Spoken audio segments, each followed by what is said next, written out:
Last time we set up authentication in our GraphQL server with Hot Chocolate, so now that we can identify who the user is. So this time I want to get into authorization so that I can permit or allow users from doing certain actions. So we kind of did this last time. So for example, in our mutations, you have to be authenticated in order to create, update, or delete a course, but I want to do some more advanced permissions. So for example, we want to, in this case, only allow admins to delete a course. I feel like that's reasonable. And then I only want a user to be able to update a course if they were the ones who originally created the course. And we're going to be tackling both of these permissions in two slightly different ways. So let's start off with this delete course mutation. So again, I only want a user to be able to execute this if they are an admin user. So what is an admin user? In this case, it's just going to be me. So if your email is my email, then you are admin. And the way we're going to do this is with a policy. So with this authorize attribute, we can open this up a little bit and we can, I believe, specify a policy, and we just give the name of the policy. And I think we'll call ours is admin because that's what we're doing. You got to be an admin to delete a course. And now we need to actually register our policy so that this authorize attribute even knows what it is. So in our startup.cs, we can take our services and we've added authentication, but this time we're going to add authorization. And the big difference between authentication and authorization is authentication is just identifying who the user is, and authorization is actually enforcing what the user can do. So let's take these options, and this is an action. So we get the options passed in and we can configure them. So in our case, we just want to add a policy, and let's see, we're going to give this a name, and that's going to be the same name that we specified here, is admin. Probably a good idea to move this to a constant. Maybe we'll do that in a second, but we got our policy and now we just need to configure what the heck this policy is. And we configure that with this authorization policy builder that gets passed into this callback. So we just want to require a claim. And again, like I mentioned, you are an admin if your email is my email. So the claim we're looking for is, I believe I have this in a constant, so it should be in our Firebase admin authentication package. So yeah, it's a Firebase user claim type. So let's just import that namespace. And let me start moving this to new line so we can actually see what's going on. But we're going to require the email claim, and the value of that claim needs to be my email, which I don't even know what I registered as. And here we go, singletonsean4@gmail.com. So just to summarize, our delete course mutation requires this is admin policy. And that just specifies that we have an email claim that equals my email. So pretty simple policy we have here. For more advanced things, you'd obviously want to use something like an authorization handler.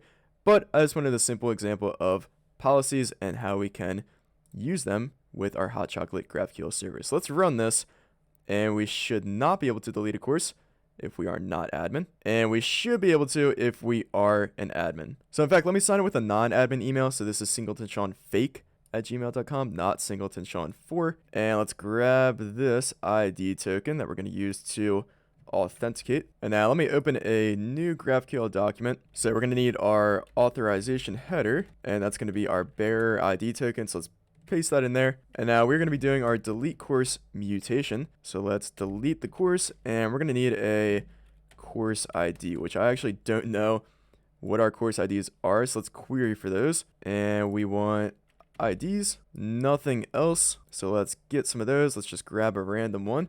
Hopefully I didn't like this course, but let's paste that as our course ID that we want to delete. And let's run this. And this works as expected. We get the current user is not authorized to access this resource because obviously we are not an admin. So now let me get an ID token for my admin user. So this is singletonsean4@gmail.com. So sign in, grab the ID token, and in Banana Cake Pop, let's paste that in instead. And now we run this, and there we go. We successfully deleted the course. So hooray, our policy is indeed working. So that takes care of our delete course mutation, just using our custom is admin policy.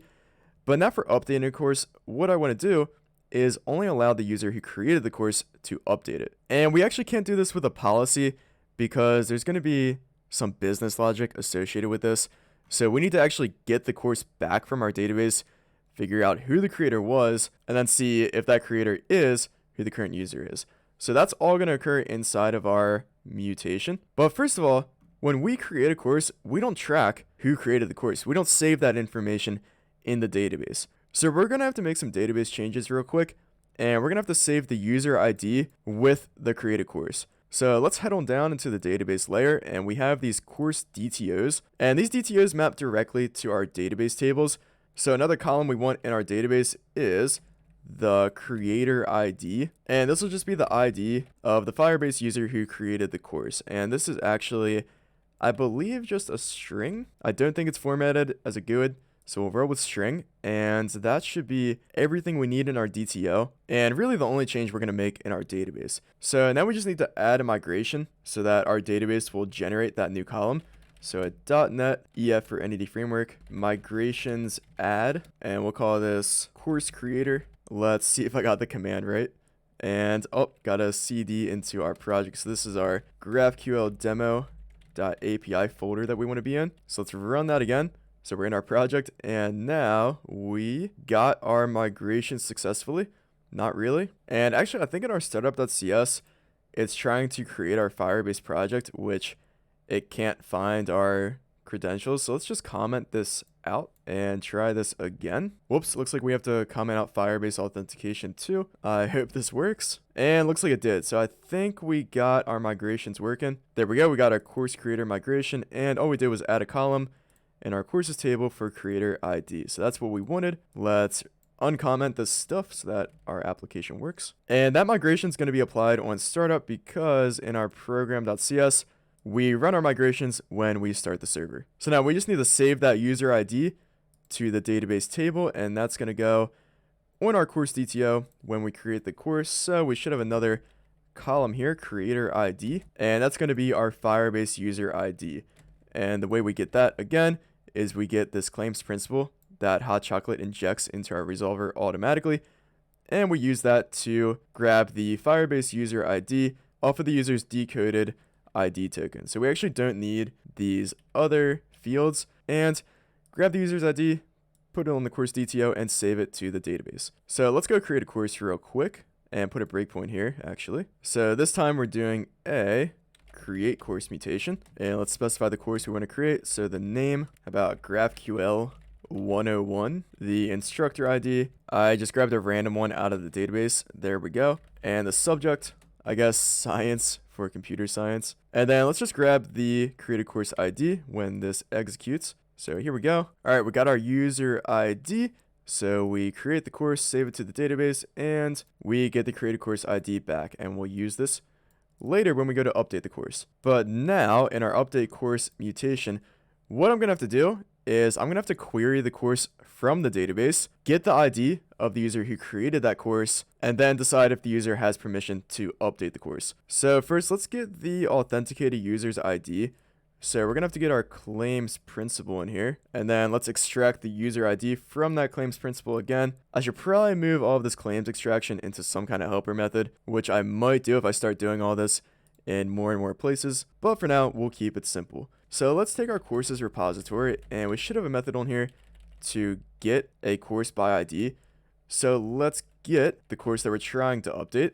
So that's represented by this ID parameter that we pass in, and this should give us back a course DTO. We'll just call this current course DTO, and just some business logic here. So if the creator of the existing course, which is the current course DTO creator ID, is not the authenticated user's ID, whoops, too much JavaScript, only one equal sign, I apologize. Then we're going to throw a GraphQL exception, and we'll just have a single error on here, so a new error, and the message will say you do not have permission to update this course, and the error code, I guess, just invalid permission. So this message is more of just a description, and the error code is more of a contract that client applications can use and look for. And now that I think about it, this current course DTO could be null if we can't find a course with the ID that gets passed in. And I remember when we first set up this update course mutation, we had handling for that, but I think it got lost when we moved over to a database, so we can just handle that now. So if the current course DTO is null, so the course wasn't found, then we'll just throw an exception again, and we can just say course not found, and the error code can just be course not found as well. All right, perfect. I'm glad we added this back because I definitely had this before and it just got lost somewhere. And now that I think about it, if we're querying the course first now, then we really don't need to instantiate a new course DTO. We can just reuse this one. So let's go ahead and do that. So if we're updating the values, we don't need the new object. Let's get rid of that. The ID is going to stay the same. And all we're going to do is change the name, subject, and instructor ID. And that's all going to go on the existing course DTO. So let's do that. Paste that in and change these to semicolons. And maybe we can just call this course DTO now. And there we go. This is all a little bit simpler. So let's try this out and let's try and hit all these exceptions and finally update a course as well. So I actually forget the ID of the course that we originally created. So let's create a new one real quick. All right, there we go. Snag the course ID. And now let's change this to our update course mutation. And that takes the ID parameter. Let me paste that in. And we'll just make minor changes here. And we should have a breakpoint ready, which we don't, but let's do it. So we did create this course, so we should have permission to update it. So let's step on through here. We find the course successfully. As we can see, we got the GraphQL 101. The creator ID matches our current user ID, so we should have permission, and there we go. We update the course. So now let me change to my other user that does not have permission, so Singleton Sean Fake. And we don't have permission because we were not the course creators. So let's copy the ID token and paste that as our bearer token. There we go. And let's try this again. Do I still have the breakpoint? Probably. And here we go. We hit it and we get the course back and we can see it's GraphQL 102 now. So our update was successful last time.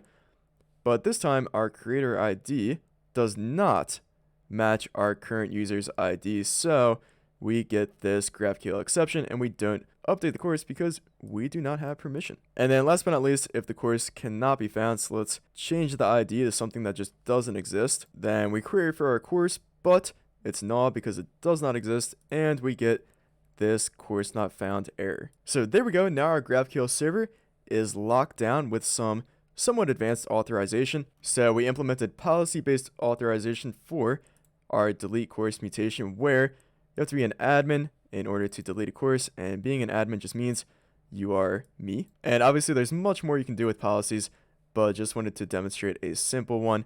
And then we also implemented some authorization with some business logic. So if you want to update a course, you have to be the creator of the course. So hopefully you can apply this to your own GraphQL server with Hot Chocolate, so you can configure what users can and cannot do. Aside from that, if you have any questions, criticisms, or concerns, be sure to leave those below in the comments section. If you enjoyed the video or are enjoying the channel, consider becoming a member. Other than that, leave a like or subscribe for more. Thank you.